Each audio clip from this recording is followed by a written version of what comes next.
Hello students, welcome to my YouTube channel Vaghela studies. હું Vaghela sir. તમને ખ્યાલ છે આ ચેનલમાં ધોરણ 9, 10, 11, 12નું વિકાસ અસાઇનમેન્ટનું સોલ્યુશન આપણે કરીએ છીએ. તેમાં આજે ધોરણ 11 એકાઉન્ટનું સોલ્યુશન કરવાનું છે. તેમાં પણ ખાસ કરીને સેક્શન ડીના તમામ પ્રશ્નોના ઉત્તરો આ પીડીએફમાં, આ વિડીયોમાં છે. જો તમે મારી ચેનલમાં નવા હોવ તો મારી ચેનલ લાઈક કરો, શેર કરો અને સબસ્ક્રાઈબ કરો. તમારા મિત્રોને પણ શેર કરો, જેથી કરીને તે પણ મારી ચેનલના વિડીયો મેળવી શકે અને આ પરીક્ષામાં ખૂબ જ ઇઝી રીતે સારું રિઝલ્ટ લાવી શકે. તો આપણે શરૂ કરીએ છીએ ધોરણ 11 સેક્શન ડી, અકાઉન્ટનો સેક્શન ડી. હવે તેના પ્રશ્નોની વાત લઈએ તો સૌથી પહેલાં સેક્શન ડી એમાં સૌથી પહેલો પ્રશ્ન છે કે કઈ બે અસર થાય છે તે જણાવો. જો એમાં જમા અસર થાય છે કે ઉધાર અસર, તે તમારે લખવાની છે અને શા માટે તેનું કારણ આપવાનું છે. પ્રકરણ 2ના દાખલા છે. કુલ 5 દાખલા છે, જેના જવાબ આગળ આવશે. ત્યારબાદ વાત લઈએ તો પ્રકરણ 6 આવે છે. તેમાં ખરીદ નોંધ અને વેચાણ નોંધ લખવાની છે. તો તમે તેમાં જોઈ શકો છો. જો પ્રકરણ 6ના કુલ 5 દાખલા છે, તેમાં તમારે વેચાણ નોંધ, ખરીદ નોંધ લખવાની છે. તમને ખ્યાલ હશે મિત્રો કે ખરીદ નોંધ કે વેચાણ નોંધમાં ઉધાર વ્યવહાર જ લખવાના હોય છે અને તે પણ માલ વિશેના જ લખવાના હોય છે.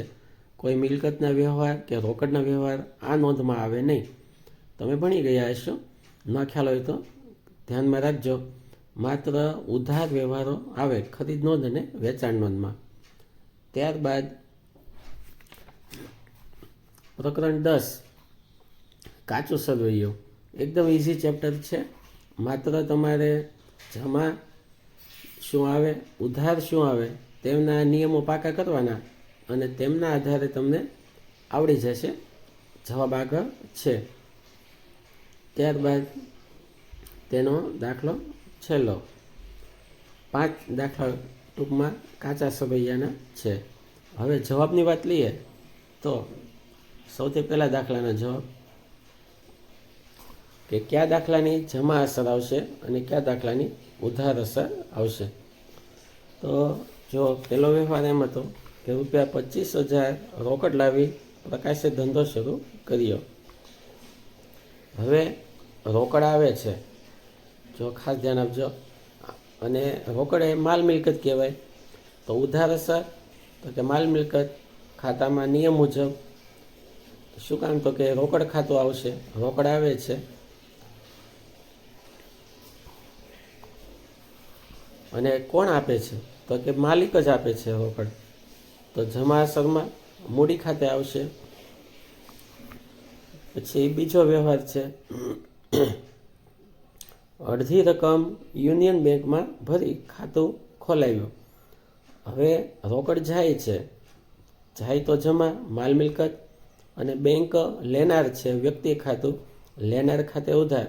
તો ઉધાર અસરમાં આવશે વ્યક્તિ ખાતાના નિયમ મુજબ લેનાર ખાતે ઉધાર બેંક ખાતું, અને માલ મિલકતના નિયમ મુજબ જાય તે જમા રોકડ ખાતું. ત્રીજો વ્યવહાર, અલકા બ્રધર્સમાંથી ₹36,000નો માલ ખરીદ્યો.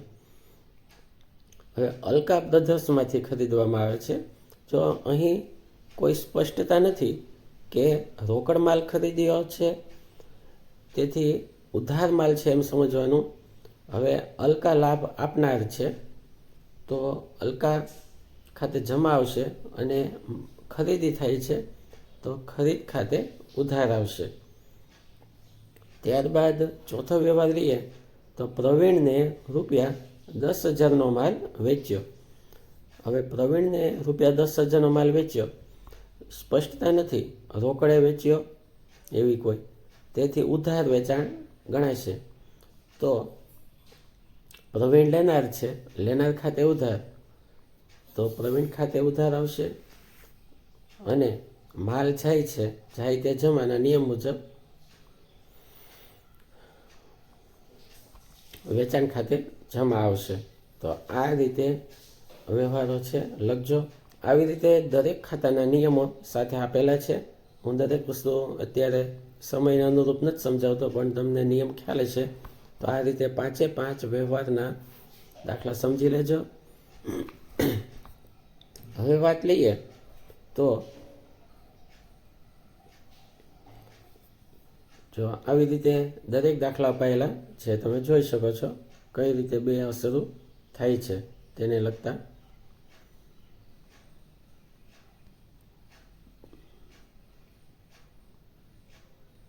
દરેક દાખલા છે, 5 દાખલા છે. ત્યારબાદ બીજી વાત લઈએ તો કાચું સરવૈયું આપેલો છે. ના પેલા ખરીદ નોંધ છે, પ્રકરણ 6 ખરીદ નોંધ. જો સુરેશની ખરીદ નોંધ જો વ્યવહાર છે, ખરીદ નોંધમાં જે ઉધાર ખરીદી થઈ હોય તે જ લખવાની હોય. તો તારીખ આવશે, વેપારીનું નામ,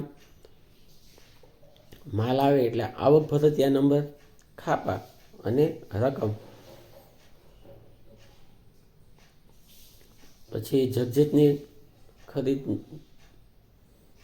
એમાં તમે જુઓ જમા નોંધ બનાવવાની છે, તો એ જમા નોંધ છે બીજી. પછી વેચાણ નોંધ છે, પછી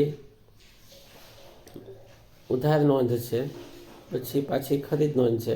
આમ કુલ 5 નોંધો છે. ત્યારબાદ હવે પ્રકરણ 10 કાચો સરવૈયો. તેમાં 2 ભાગ પાડવાના, ઉધાર બાકી અને જમા બાકી. પહેલા દાખલામાં ઉધાર બાજુનો સરવાળો 69,500 આવે છે. જમા બાજુનો સરવાળો આવતો નથી આટલો, તો તમારે ઉપલબ્ધ ખાતે 20,000 લખી બંને બાજુનો સરવાળો સમાન કરવાનો. ત્યારબાદ દાખલો નંબર 2, તેમાં બંને બાજુ સરવાળો સમાન આવી જાય છે, 64,200. ત્યારબાદ દાખલા નંબર 3, તેમાં પણ બંને બાજુનો સરવાળો એક સરખો આવી જાય છે, જમા બાજુ અને ઉધાર બાજુ 60,000. દાખલા નંબર 4, તેમાં પણ બંને બાજુનો સરવાળો સમાન આવે છે, 1,10,000. ખાસ સમજો દરેક વસ્તુ કે કઈ બાબત જમા આવે છે અને કઈ બાબત ઉધાર આવે છે. હવે દાખલા નંબર 5, તેમાં પણ બંને બાજુનો સરવાળો સમાન આવી જાય છે. તમે જોજો ખાસ કઈ બાબત જમા છે અને કઈ બાબત ઉધાર છે. તો 1,53,200 આવી રીતે આવી જાય છે. તો આ દરેક વિડીયો સમજજો, તમારી પાકી બુકમાં લખજો. કાંઈ ન સમજાય તો મને કોમેન્ટ બોક્સમાં લખીને જણાવજો. Thank you very much.